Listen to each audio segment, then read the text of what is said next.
This is Steve Robbins. Welcome to the Get It Done Guys, quick and dirty tips to work less and do more. I'm here today with Kate Davis and Anisa Purbasari, co-hosts of Secrets of the Most Productive People podcast, and also deputy editor and assistant editor of Fast Company. Welcome, Kate and Anisa. Thanks for having us. So we're going to be talking today about changing careers. And Anisa, I understand you've had firsthand experience with this. What was your experience with changing careers? Yes, I did. So I originally started my career as a lawyer. In case you can't tell from my accent, I'm originally from New Zealand. So in New Zealand, law was an undergraduate degree. So people ask me kind of like, oh, you spent all this time in law school just to quit. But I did a traditional kind of 4-year degree. I started college, I think, in 2008, so there was a lot of kind of panic around whether or not everyone was going to get jobs after graduation. I didn't intend to practice law. I was thinking that maybe I will go into journalism, but I kind of just got sucked in because I had interned. I did a summer internship in my second to last year, and then I ended up getting an offer. And, the fear, I guess when you're 20-something, you don't really kind of think about, I don't know, I wasn't really thinking kind of long term, and I was just like, I am just lucky to have this job, so I should just go for it. And long story short, 2 years in, I realized it wasn't something that I wanted to do. I had always wanted to go into journalism, but I had kind of the typical immigrant parents who said you could either be a lawyer and I think a banker, a doctor, or an engineer, the typical professional careers, but I was just really unhappy. It was to the point where it was really unsustainable. I was getting really stressed out, and I was really dreading kind of going to work every day. And I knew that I was still young enough to start over if I had to, and if I wanted to kind of make a drastic change, it was a good time to do it. So I had spent kind of a year preparing for the change because I identified that I wanted to go into journalism, and living in New Zealand, there wasn't a lot of opportunities. It was always my dream to go to New York. So I kind of mapped out what the best way for me to get there would be, and that was to go to grad school. And so, like about a year before I quit, I kind of had planned out all the steps that I needed to take, and then kind of just followed from there. Like, I know that's a really just kind of, I know that seems like a simplistic answer, but that's essentially what happened. Wait, you just made a plan. Like, oh, I'm going to change careers. You made a plan and you actually followed it and it worked. So as I always tell Kate, I actually used to spend a lot of time reading Fast Company when I was a lawyer in terms of, how to change your careers. So I would say that I actually did follow a lot of the tips that, we wrote about, which is kind of funny. It's an unintentional plug that the secret to her success was reading Fast Company, and that landed her a job ultimately at Fast Company. Yeah. I think what helped was that because I was going to grad school, there is literally a path set up for you that you have to do. Like, you have to take the GRE, there are like deadlines you have to apply for. And then I knew that because I didn't have any journalism experience, I was going to somehow need to find a way to get journalism experience. And so it's kind of there were steps that I made up, like getting journalism experience wasn't, that was kind of a combination of knowing people who worked in media companies and, getting freelance assignments and then just like leveraging that. But I think because the path was set up for me, it was easier for me to follow that. Like, I think if I was going through, I don't know, say I wanted to do something like start a business, which I know isn't really changing careers, but that's a lot of things that people are doing. That's less clear cut and something that I feel like is less structured. So I felt like I kind of had it lucky in terms of how I went about it and how I had to go about it. It sounds like a good first step is decide to go into a career that actually does have a defined career path. So yeah, although she didn't really pick the most stable, journalism is not the most stable field to go into. But that's okay. We've learned about lots of ways on how to make our skills transferable. Yeah, that's true. Transferable skills. That sounds like something worth discussing. But what were you about to say, Kate? Yeah, well, I think Anisa makes her story maybe sound simple and easy, but I'm sure it was anything but. She literally traveled across the world, completely changed careers, had to get into a very competitive, journalism program, and had to find a job in a very competitive field as well. But I think the steps that she took are definitely the types of steps that, as she read in Fast Company, that career experts advise you take when you want to change your career. So first, she made a plan. It wasn't just like, oh, journalism, that sounds nice. Maybe I'm just going to move a lot. I'm just going to move across the world. Maybe I'll move to America and then make my way, like in a romantic comedy, how it looks like so glamorous and easy. She made a very practical step. She figured out the practical ways to do it, and then she followed through. But then also she thought about like, okay, well, a degree is not going to be enough. I'm going to also need some clips. I'm going to also need some experience. How do I get that experience? She's like, who are the people that I need to know? And she started networking with those people, following those people on Twitter. So a lot of the things that she did to change her career are the same sorts of things that anybody changing a career could do or should do. And then I think the transferable skills thing is if you maybe want to change your career and you don't have any clue what you want to do, is to look at like what sort of skills that you have that would apply to other fields. And I just want to say that I know that I made this seem like it was in a short amount of time, but that process probably took 2 or 3 years. Got it. So, yeah, I think that's the other thing when it's a big, like kind of, especially you were, in a career for a short amount of time and you kind of always knew it wasn't what you really wanted to do. But I think it gets even harder and more daunting if it's a career you've been in for a decade or 2 decades and you're really drastically changing your life. And of course, also, like you said, like you were young, the stakes were maybe not as high. You could fail, like you had room to potentially fail that maybe you don't have when you are supporting other people. Exactly. Yeah. Well, it sounds like several of the things you just mentioned are things you could be pursuing while you're still in your old career to build up. Because you mentioned now getting a degree, especially if it's a full-time degree, is not necessarily something you could do. But you talked about clips, which I assume that means samples of your work, experience, and people. Talk a little bit about those things. Yeah, and I think that's probably the safest and most comfortable way for people to change careers is to do it, as we hear this term all the time now, side hustle. Is it, and it's like a good way to get your feet wet and test it out. Like if you do want to become an entrepreneur, like doing that a little bit on the side, starting your, say you're making something, starting your Etsy business and realizing, oh wait, I actually don't like this at all. And you never quit your job. You never really risk anything. You just tried it out a little bit. Or if you do want to completely change your career into another, established field, meeting those people. Clips is the journalism equivalent to doing some projects, but if it's design, maybe trying out some design projects on your own, like those sorts of things. Yeah, and I just want to say, so there is kind of a term for this, and I'm sure that our co-design colleagues might chastise me because I might not get this right, but I remember reading a book that's talking about, approaching a design thinking lens to your career, and in terms of when you want to change, when you're trying out those little things on the side, it's kind of like you're prototyping. So you're not just going in with this blind, just going in blindly and not knowing whether or not you like it. But there are lots of ways now, I feel like, to do things without having to leave your job and commit to it fully.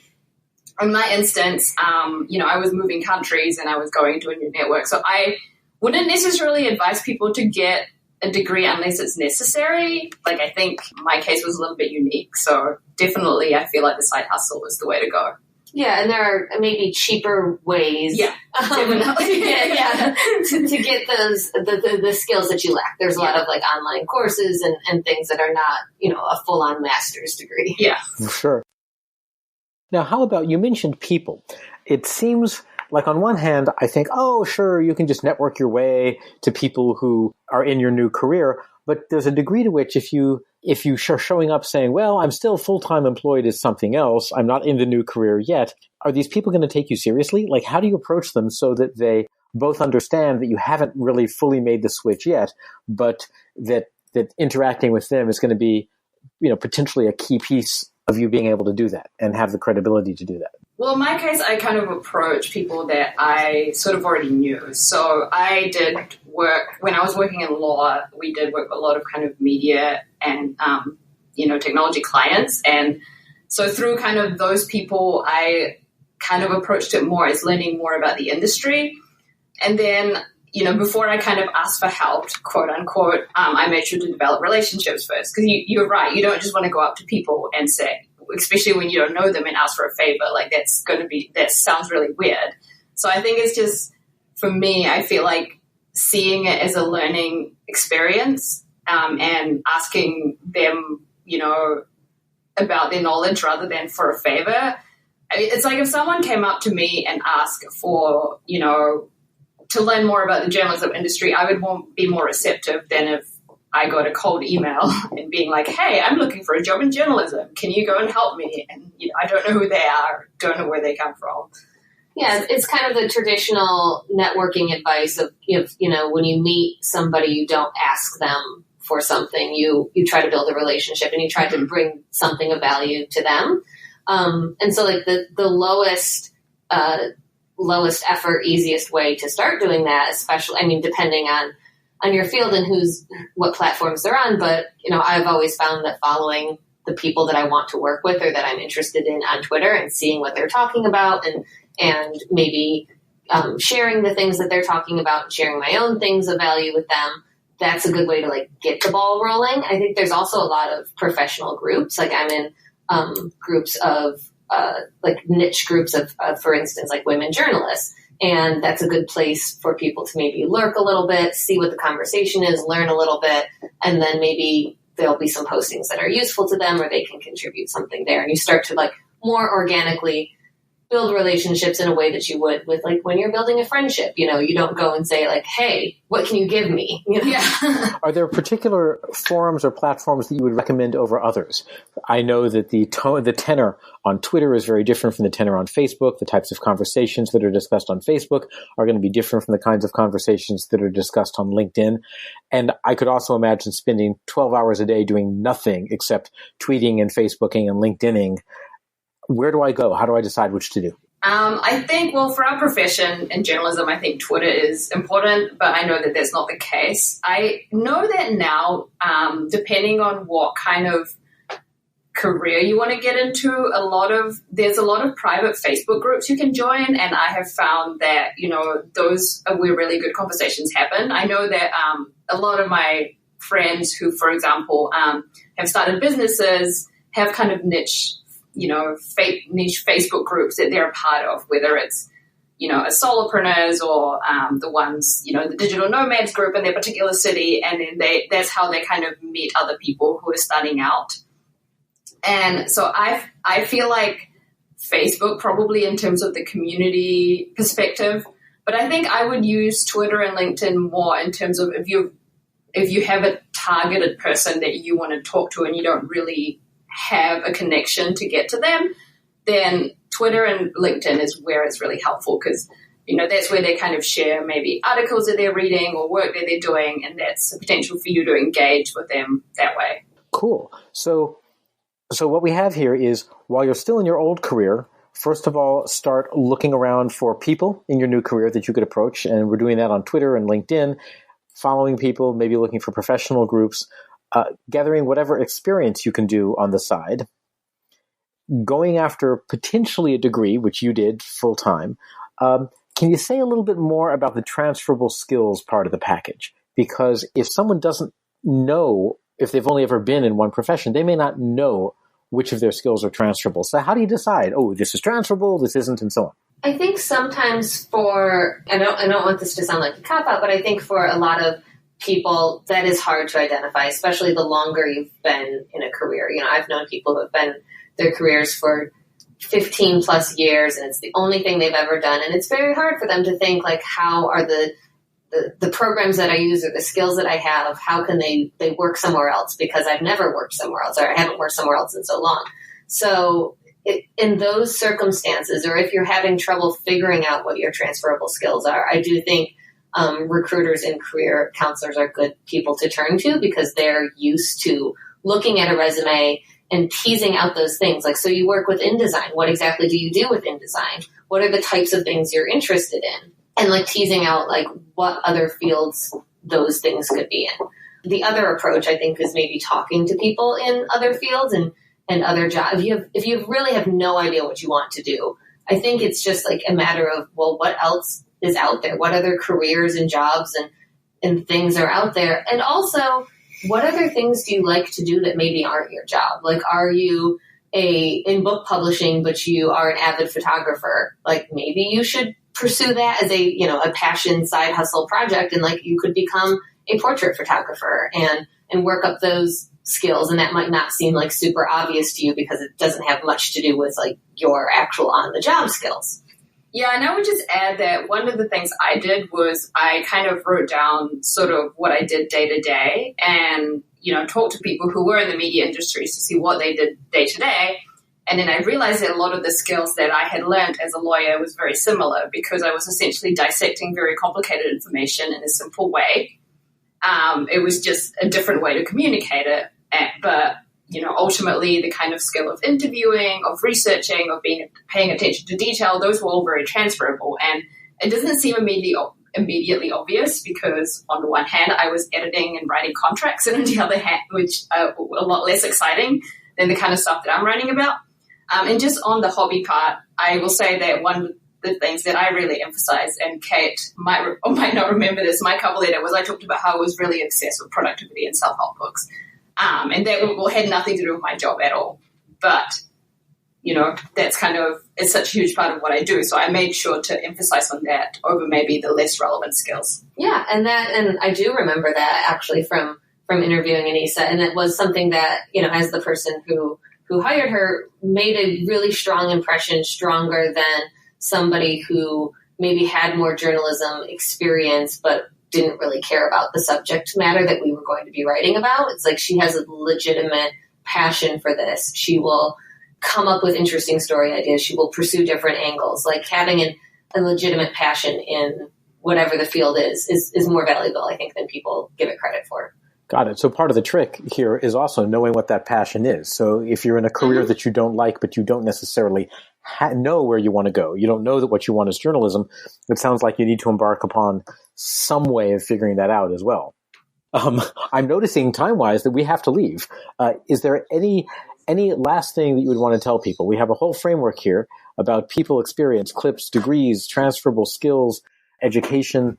Any last thing that anyone listening should know if they're even thinking about a career change? Just one piece of advice. If you couldn't give them anything else, what would you tell them? I would say that, I know this seems like a counterintuitive kind of advice, but definitely talk to people, but don't get fixated on doing exactly what they did, because I think that in sort of this day and age when, with social media and everyone kind of broadcasting their every move, it's really easy to question whether or not you're doing the right thing. And sometimes it's hard to tell that yourself until you kind of have experienced what it is you experience. Sometimes you don't know if you like something or if things are going to work out until you try it. So, make sure that you use that more as a guidance rather than a kind of like strict framework, because there are things that you can sometimes, everyone's circumstances are different and sometimes there are things you can't control. So I would just say that only take the advice so far as it applies to your personal circumstances. And I would say that